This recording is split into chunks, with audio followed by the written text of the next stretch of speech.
अस्सलाम वालेकुम फ्रेंड्स। आज इस वीडियो में आपको जिम क्विक के बारे में बताने वाला हूँ। जब जिम क्विक छोटे थे तो उन्हें the boy with the broken brain कहा जाता था और ये सब उनके लिए बहुत मुश्किल था। जब वो 5 साल के थे तो उनके साथ एक एक्सीडेंट हुआ जिसमें उनका ब्रेन डैमेज हो गया और उन्की लर्निंग एबिलिटी हमेशा के लिए इफेक्ट हो गई। मगर शुक्र है उन सब चैलेंजेस का जिससे जिम क्विक गुजरे, क्योंकि इसी की वजह से world class brain performance coach बने और उन्होंने बहुत से बड़े सेलिब्रिटीज और बिजनेस लीडर्स के साथ भी काम किया, जैसे कि विल स्मिथ और इलॉन मस्क। तो कैसे boy with the broken brain से ब्रेन एक्सपर्ट बने। वो जब 18 साल के थे, जो उनकी जिंदगी का डार्क पीरियड था, वो एक ऐसे शख्स के साथ रहते थे जिनके सवालों की वजह से उन्हें रियलाइज हुआ कि उन्हें अलग रास्तों का इंतखाब करना चाहिए। जिम ने खुद से सवाल किया कि मेरा ब्रेन कैसे काम करता है। अगर मुझे पता चल जाए तो मैं अपने ब्रेन से काम करवा सकूं। मेरी मेमोरी कैसे काम करती है। अगर मुझे पता चल जाए तो मैं अपनी मेमोरी से काम करवा सकूं। और इन सवालों के जवाब ढूंढने को जिम ने अपनी स्टडी बना लिया। जिम अपने एक्सीडेंट के बारे में बताते हैं कि जब उनके क्लासमेट्स विंडो से बाहर खड़े फायर इंजन को देखने की कोशिश कर रहे थे तो उन्होंने एक चेयर ली और उस पर खड़े हो गए बेटर व्यू के लिए, जिसकी वजह से उनका सर उनके क्लासमेट से ऊंचा हो गया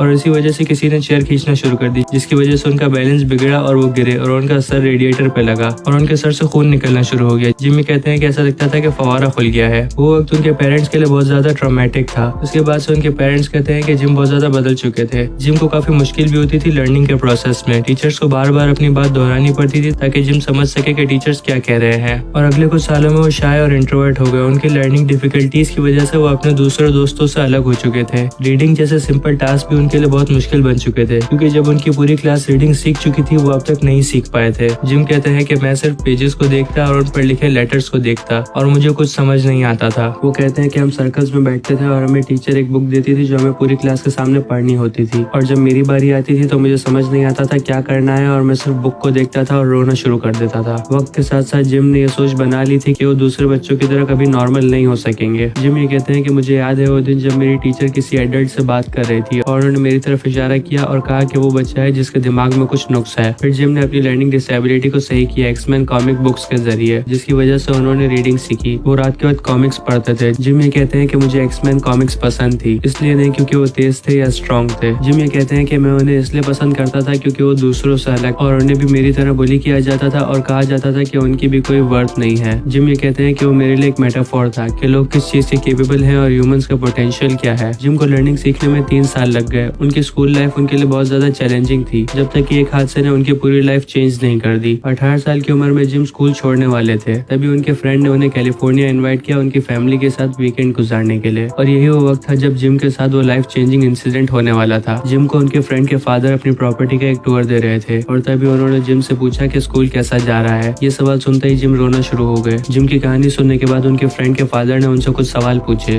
जो थे, तुम स्कूल में क्यों हो, तुम करना क्या चाहते हो और तुम्हें दुनिया के साथ क्या शेयर करना है। ये सवाल जिम ने खुद से कभी भी नहीं पूछे थे। उन्हें कुछ पेपर्स और पेन देने के बाद और जिम के जवाब लिख लेने के बाद उनके फ्रेंड के डैड ने उनकी तरफ देखा और अपनी दोनों इंडेक्स फिंगर्स के बीच में 1 फुट का फासला रखकर कहा, जिम तुम इतना क्लोज हो हर उस चीज को हासिल करने में जो इस लिस्ट पर लिखी है। जिम उनकी तरफ देख रहे थे और उन्हें उनकी बात पर यकीन नहीं आ रहा था। तभी उनके अंकल ने उनकी फिंगर्स को उनके सर के दोनों तरफ पॉइंट किया और उसी वक्त जिम को ये बात रियलाइज हो गई कि उनका ब्रेन ब्रिज है उनके और उनके ड्रीम्स के बीच में। उस दिन के बाद से जिम ने ये सवाल पूछने के बजाय कि उनका ब्रेन दूसरे बच्चों की तरह काम क्यों नहीं करता, खुद से ये सवाल पूछना शुरू किया कि उनका ब्रेन किस तरह काम करता है ताकि वो अपने ब्रेन से काम करवा सके। और इसके लिए उन्होंने माइंड की इनर वर्किंग्स को समझना शुरू किया। उनका नजरिया बदल चुका था, इसलिए वो पर्सनलाइज सॉल्यूशंस निकाल सके। जिम कहते हैं कि ऐसा लगता था कि किसी ने मेरा स्विच खोल दिया है। पहली बार मैं चीजों को समझ पा रहा था, मेरा फोकस बेहतर हो चुका था, मेरी रीडिंग तेज हो चुकी थी और मैं डिस्ट्रैक्ट भी नहीं हो रहा था। और ये सब अचानक हुआ था। मैं और कॉन्फिडेंट हो गया था और मैंने दोस्त भी बनाना शुरू कर दिए थे। जिम कहते हैं जैसे जैसे साल गुजरते गए मैंने अपने दिमाग के बारे में सीखना शुरू किया कि क्यों ये खराब है और मैं कैसे इसे ठीक कर सकता हूँ। और इसकी वजह से मुझे डिफरेंट लर्निंग हैबिट्स का पता चला, जैसे कि एक्सीलरेटेड लर्निंग और दूसरे टेक्टिक्स। मुझे ये पता चला कि चाहे कोई भी सूरत हो हम अपने दिमाग को दोबारा ठीक कर सकते हैं। और अपने दिमाग पर काम करने के बाद मुझे एहसास हुआ कि वो खराब नहीं था, बस इसे इस्तेमाल करने का तरीका कुछ अलग था। और इसकी वजह से मेरे महदूद बिलीव्स खत्म हो गए। वक्त के साथ दूसरों को इस बारे में बताना और उनकी हेल्प करना मेरा पैशन बन गया। लोग अक्सर ये सवाल करते हैं कि मैं तो इतना स्मार्ट नहीं हूँ, या मैं कितना स्मार्ट हूँ, या मेरे बच्चे कितने स्मार्ट है। हालांकि सवाल गलत है। हमें खुद से सवाल पूछना चाहिए कि हम कैसे स्मार्ट हैं, यानी हम किस चीज में अच्छे हैं, हम कैसे सीखते हैं, या हम में क्या चीज यूनिक है जिसका हम फायदा उठा सकते हैं। हमारे बारे में एक अच्छी बात यह है कि हम सब मुख्तलिफ हैं, लेकिन कभी कभी ये फ्रस्ट्रेटिंग हो सकता है खुद को दूसरों से अलग समझना। इसका ये मतलब बिल्कुल भी नहीं है कि हम किसी से कम हैं, बस हमें सीखना है कि हम अपना बेस्ट कैसे दे सकते हैं। जिम ये बिलीव करते हैं कि हम सब में सुपर पावर्स हैं, यानी कोई ऐसा गिफ्ट जो यूनिक हो जिससे हम इनक्रेडिबल चीजें कर सकें। बस हमें पता लगाना है कि वो वो क्या है। तो ये थी मेरी वीडियो जिम क्विक के ऊपर। अगर आपको ये वीडियो पसंद आए तो आप इस वीडियो को लाइक कर सकते हैं और ऐसी वीडियोस के लिए मेरे चैनल को सब्सक्राइब कर सकते हैं। बेल के आइकन को दबाएंगे तो आपको आने वाली वीडियोस की नोटिफिकेशन मिल जाएंगी। और हाँ, आखिर तक देखने का बहुत बहुत शुक्रिया।